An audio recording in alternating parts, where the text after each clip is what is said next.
Hello everyone, welcome back to my channel. Today we'll be talking about my February reads.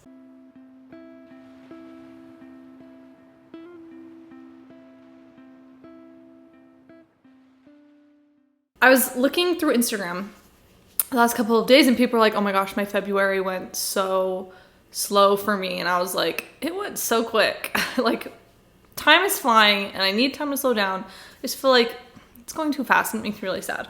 But I read a lot of books this month, actually. I read 11 books. So let's just get into it. Although I feel like I want to talk about a lot of things today. I have my wrap up, and then I kind of had like a book haul, but like not really. These are the books that I've accumulated throughout the last couple of months that I want to show you. And then, not book related at all, but I want to show you what I've been recently doing. So let's do it. I will first start out with the books I read this month. So I read 11, like I said, and I will just start. I first read When Alec Met Evie by Jenny Proctor. I gave this one 4.25 stars, and I enjoyed it. It's either my first favorite or my second favorite book in the Appy's hockey series. These characters were so cute. Obviously, it's about Alec and Evie. And there's like an age gap scenario. She's a single mom, forced proximity. She lives in his home with him. And I just thought their relationship was so wholesome and tender. And they weren't enemies. They were friends.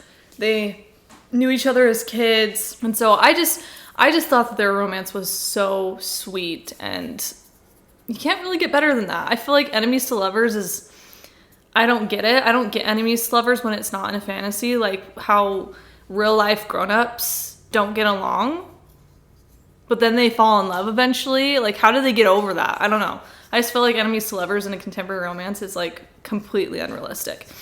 But these are they're friends, and it was just so wholesome. Evie and Alec were so cute, and that's all I can really say about that one. It was just very wholesome. And it was a perfect ending to this series. It's the last book of 6, I think. Jenny Proctor and Emma St. Clair came together and wrote the Appy's hockey series, and this was the last one. And I'm really sad that it's over, but like I thought it wrapped up perfectly. So really great. You can read them out of order if you want, but I would definitely, there's somebody on my window and I don't know if he's looking in here, but I would definitely say to wait to read this one until you're done with all of the other ones. But I don't think you need to read those ones in order. I've read all of them at this point. So then I read a Ruse for Romance. Come on, focus. There we go. Ruse for Romance by Maisie Finley. And I gave this one 4 stars. It's a Regency romance. It was just so nostalgic for me because when I was 15, that's when I started reading romance and I got really into it. My mom, all the books she ever had on her shelf were like Regency romance novels that were super clean. I didn't even know that there was like spicy books out there at this point.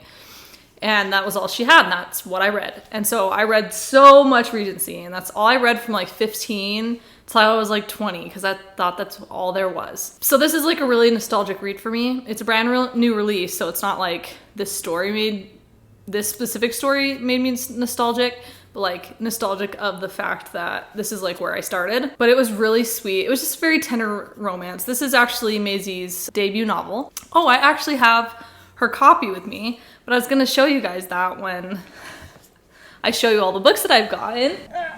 Here it is right here.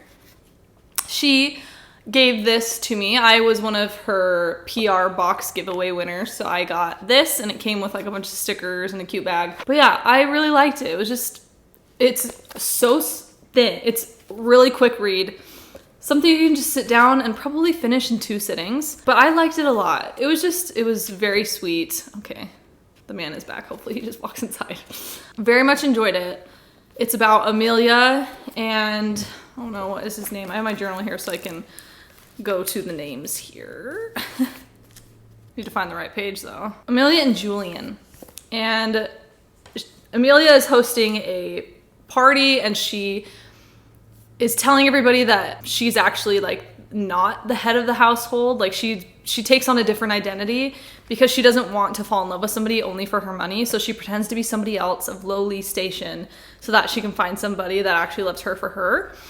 And so Julian actually is one of the people who actually knows who she actually is. And she's like, okay, well then you're not one of the people that I'm gonna end up with, whatever. So it goes from there. Very sweet. Their meet cute was adorable. She's a painter, so I like really, what is the word? Related to her. So just very sweet. It was so sweet. And like, it was, there's nothing you could really hate about it.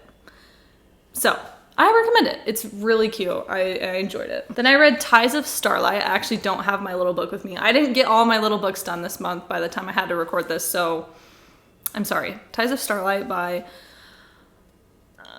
Celeste Baxendell, I think. This one's not out yet. This one doesn't come out until March 3rd or 5th or 7th. I don't remember specifically what day it comes out, but in the next week or two. So this one is a fantasy, actually. I don't read fantasy as much as I used to, which is kind of sad. I do love fantasy, but it's like a star-crossed marriage scenario. I'm not going to get into it because I don't want to spoil anything. It's a slow burn, very, very, very slow burn. Just so you know, just extremely slow burn. I gave it 3.5 stars. It just wasn't like the best fantasy I've ever read, and I have a lot of fantasy to compare it to, so it just wasn't my favorite, but I still enjoyed it, and I would recommend it. It was good. Basically, they have to go across the country for like this marriage ceremony, and it takes time over a couple weeks to get to the end of the ceremony. And that's like all it is like this marriage ceremony. So like, whatever. it didn't hook me like fantasies usually do, because there wasn't really any action or suspense or anything like that usually comes with a fantasy, right? So really cute though. The male main character, his name is Nyrun. I don't know how to pronounce these names because they're fantasy names. And her name's Idonia, by the way. I didn't like her. She was insufferable. But Nyrun was like such a gentleman. He was so patient, so sweet. He was like a male main character you want to read about. He's like strong, tough, but kind and sweet. And so I really enjoyed his character, but I did not like her. And you'll understand why if you read this, because something she does over and over again. She doesn't think she's worth much. And I don't know. It just became too much for me. And I did not like her. But I enjoyed the story overall, and I would recommend it. But if you can get over the main female character being the worst, then you'll probably like it. Okay, then I read Cooper Bailey is a Cinnamon Roll by Jen Atkinson.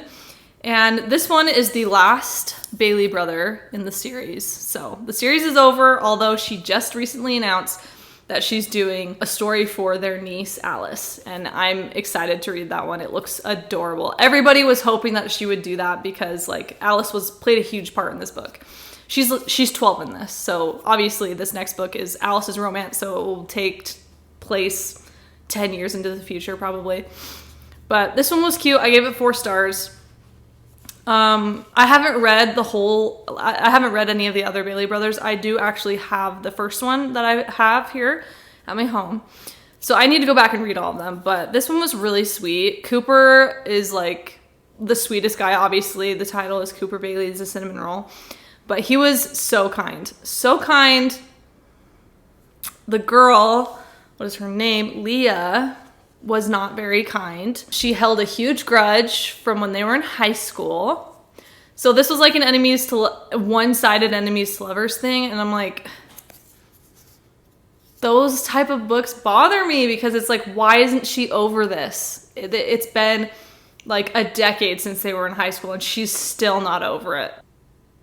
I mean, do you guys feel the same way when like they're enemies because they hated each other in high school and they just could never get over that?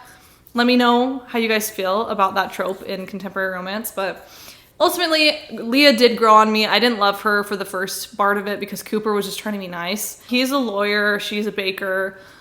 She's getting sued by her ex, and Cooper helps her.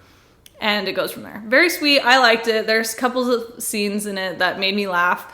So ultimately, just really sweet romance. Jen Atkinson's books are all just super adorable. I will say, When Alec Met Evie has a little bit of language.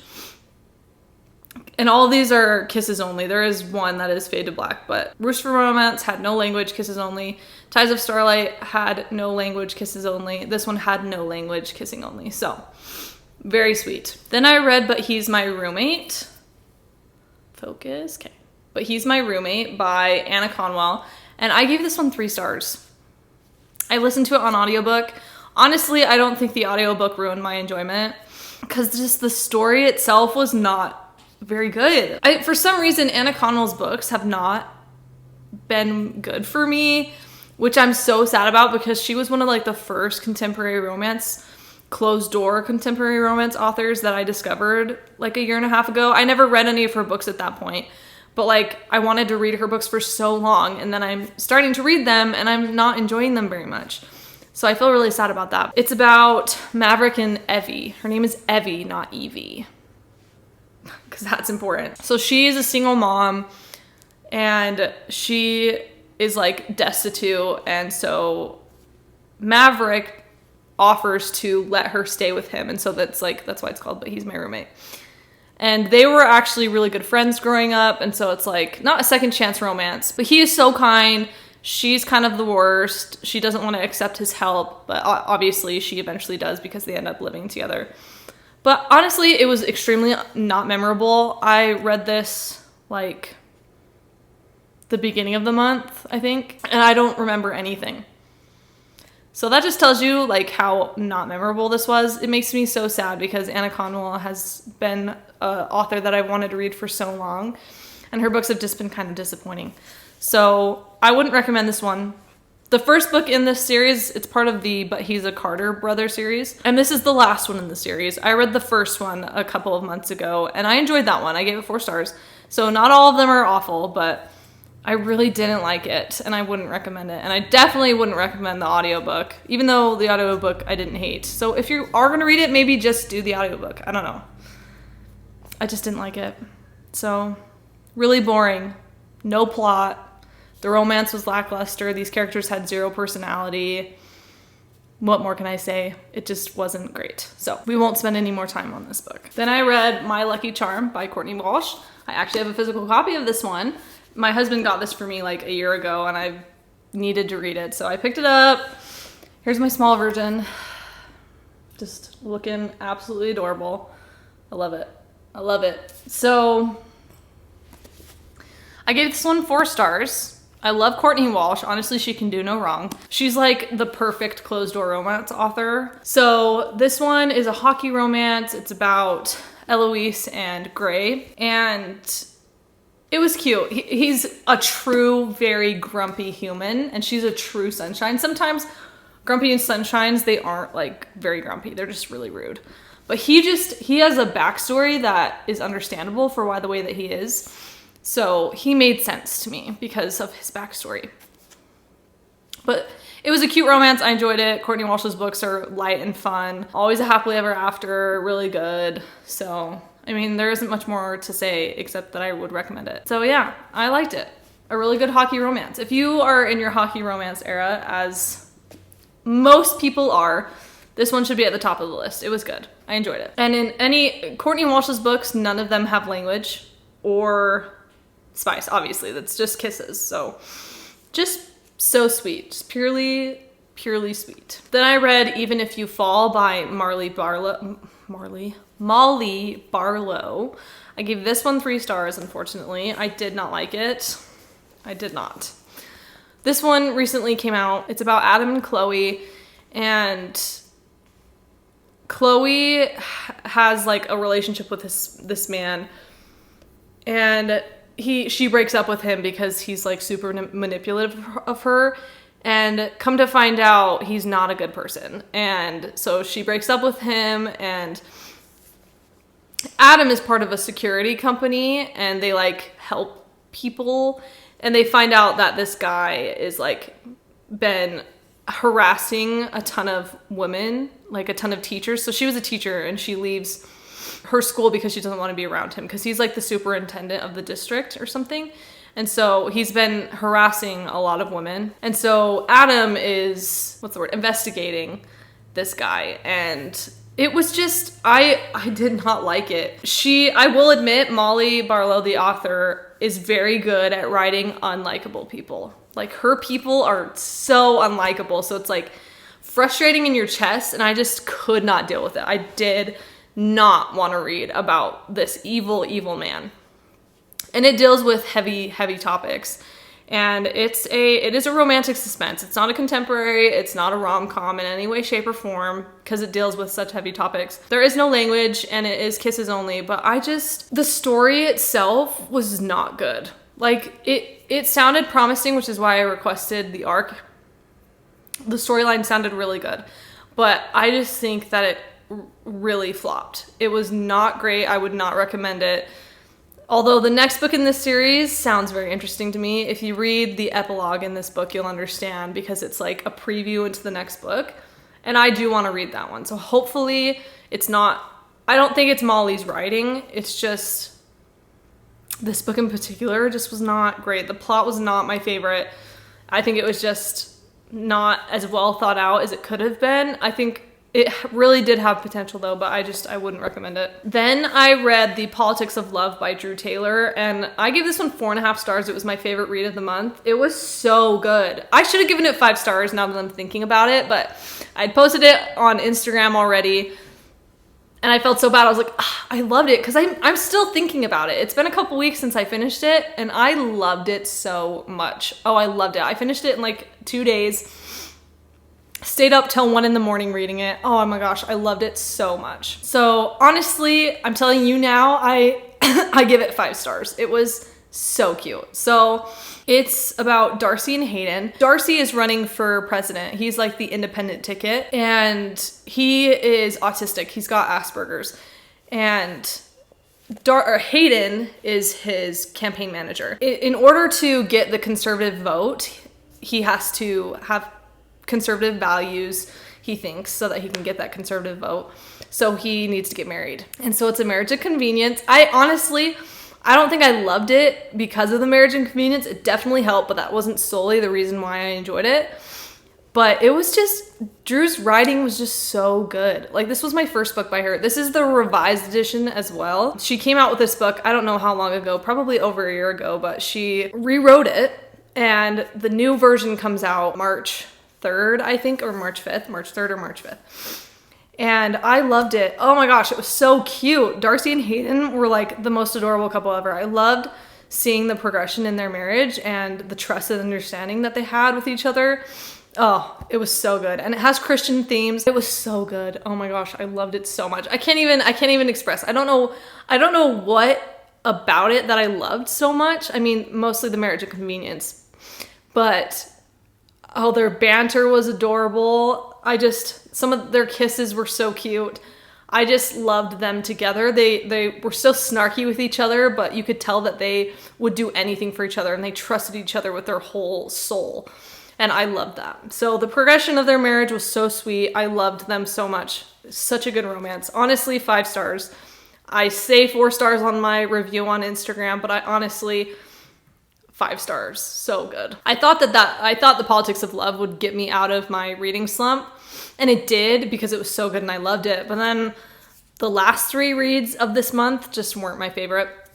So honestly, February was not a great reading month for me as far as star ratings, but that's okay. I always look forward to a new reading month. Then I read Unwillfully Tied. Oh, come on, focus. Okay. Unwillfully Tied to My Valentine by Storm Sterling. And this one I gave 3 stars to. I didn't like it. The beginning had such promise. Like, the writing was fun. Storm's writing is like super bubbly and enjoyable. It like hooks you in the beginning, and then it becomes really annoying by the end of the book. And I didn't like it. The characters were so strange. They were so weird. And maybe that's because Storm likes her characters to be strange, but they were so strange. Like, the female main character was so rude. Like, actually rude. Like, she wasn't grumpy, she was rude. Will was really kind, but like low-key a stalker. And I don't know how I felt about that. Obviously I know how I feel about it now, but at the time I was like, oh, this is really weird. He like loves her so much, and they're really good friends. Like, he's like a stalker guy, but she's like really rude to him. They work together, and she thinks that she doesn't need him, whatever. And he like helps her at work because she is blind. And he helps her, he like tells her what's going on, and she's never appreciative of it. By the end of the book, she realizes all the things that he's done for her. But like during the books, like she's so mean. She was so mean to him, and he was just trying to help at work where she couldn't see, and so he was her eyes, and I think he was really sweet. But then he gets really stalkery. He like tells her he loves her, like they've known each other since they were kids, and she thought he was just kidding with her. And it's like, okay, he's been doing this for a decade. You think it's a joke? He wants to marry you. And so she was completely oblivious to his intentions. And so by the end of it, I was like, this isn't satisfying at all. This first kiss was not satisfying in any way, shape, or form. And I just didn't like it. I didn't like it. The story was really strange. There was really no plot. I wouldn't recommend it. I really wouldn't. It is kisses only, no swearing. Not a fan. Not a fan. I don't think I'll read anything by her ever again. I just didn't like her writing style. It looked fun in the beginning, but then obviously, like I said, it was so annoying to keep reading her writing style. I just didn't like it. Then I read It Was Nothing by Susan Henshaw. And this is the last book in the Settle Down series. I think there's 6 of them, 5 or 6. And this is about Ford and Peyton. And I gave this one 4 stars. So I didn't end the month really bad, but like obviously a couple of these books were not great. But this one I did like. It was 4 stars. I like the deeper, more connecting romances, and this one was definitely deeper. Both of these characters had suffered. They had trials and tribulations, but it was their romance to me was very endearing. But basically it is a marriage of convenience. Whatevs. She is a single mom. Her son Cash is 13, I think, 12 or 13. And Ford and Peyton have known each other for like a long time. And he has loved her ever since he met her. You get to see some flashbacks of when they met, which were so cute, by the way. And you get to see why their friendship kind of fell apart. He gets engaged to another woman. She got married, but he loved her so much and he still loves her. And eventually she gets divorced. He kind of swoops back in and is like, I love you so much. Please marry me. And she always thinks that he's kidding, or although she does know that he loves her and she just doesn't want to end up with him for some reason, even though he's so good to her and they're like best friends. And he loves her so much with all of his heart and soul. But basically the husband is suing her, or not suing her, but trying to get full custody of their son. And she needs to be married because she recently gets fired from her job, and she needs to be married so that she can still keep Cash in her life. So Ford is like, heck yeah, let's get married. And so he's very excited, but then she tells him, you can't touch me. No, sorry, you can't, no kissing, nothing. And he's so sad. He's so sad about it because he loves her so much. You can see his love for her, and it is so, so sweet. I loved that about him. He was like the sweetest guy.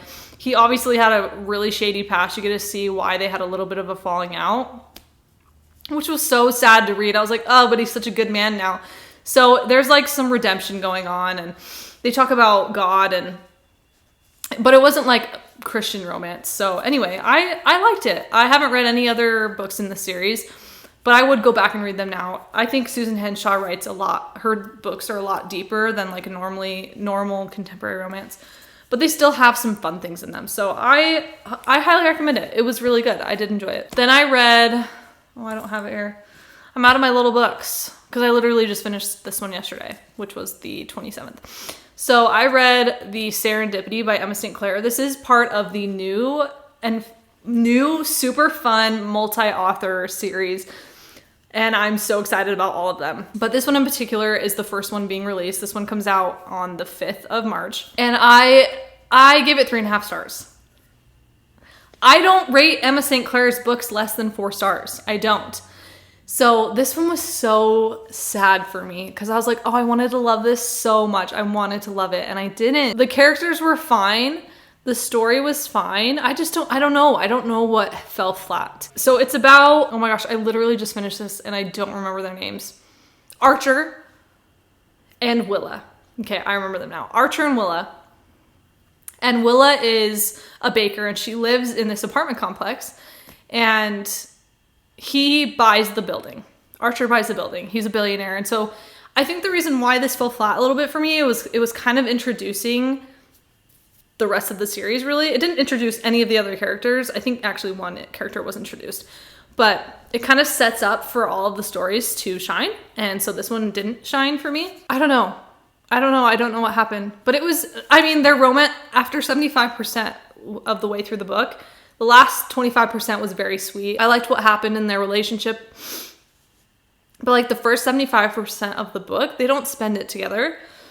It's just like, when it's their point of view, they like reflect on like what had happened when they were spending that time together. And I didn't like that. I like the present spending time together. And we didn't get that until 75% of the way through the book. So their romance really didn't make sense because I was like, oh, they're not spending any time together. How are they in love? So anyway, she's a baker. He's a billionaire guy. He buys the building. He wants to like basically renovate the entire place. Doesn't want any pets. Wants to raise the rent, kick all these people out so he can renovate the building. And then obviously Willa's like, you're the worst, and basically convince him to not do any of those things. And he has a soft heart for her. Anyway, the series is called Only Magic in the Building. It's a little bit magical. It's not like fairies or anything like that. Just the building itself is like a magical building. And it is like a matchmaker. So it like matches these couples and puts them in situations where they get to see each other. And I think that's a really cute concept. Hopefully the other books are better than this one. I just didn't love it. Love Emma St. Clair to death. I am on her permanent ARC team, so I get to read all of her books.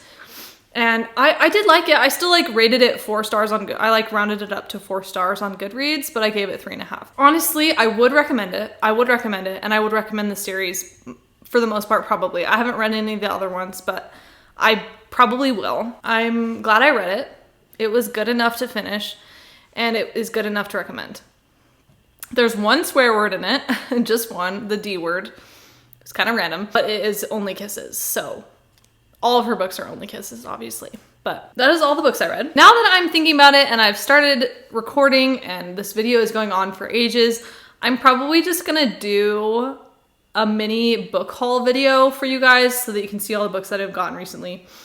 So yeah, you can see that in like a week. I will try and get more than one video out this month, I promise. I'm promising you right here. I'm pinky swearing that I will get out more than one because I really want to show you all the books that I've gotten, but I feel like this video will be way too long if I get into all of that. So I hope you've gotten some good recommendations. I feel like my reading month wasn't that good because like I only had like a couple books that were 4 stars or above 4 stars, but it happens. It happens. Reading slumps happen. But The Politics of Love, I will tell you, the best book of the month for sure. Highly recommend that one. It doesn't come out till next week, but when it does, I implore you to read it because it was very good. I'm really glad that I read that this month because it just like got me out of my reading slump. For over the past month, I feel like I've been in a reading slump. I was in a reading slump all of January, half of February, and then I read The Politics of Love. I'm like, oh yes, finally. So really good. Hope you guys get good recommendations from this. I love doing these. It's my favorite to reflect on my month, but that will be all until you guys see me again for my little book haul video. So look out for that because it will come soon. I promise. Thank you so much for watching, and I will see you next time. Bye.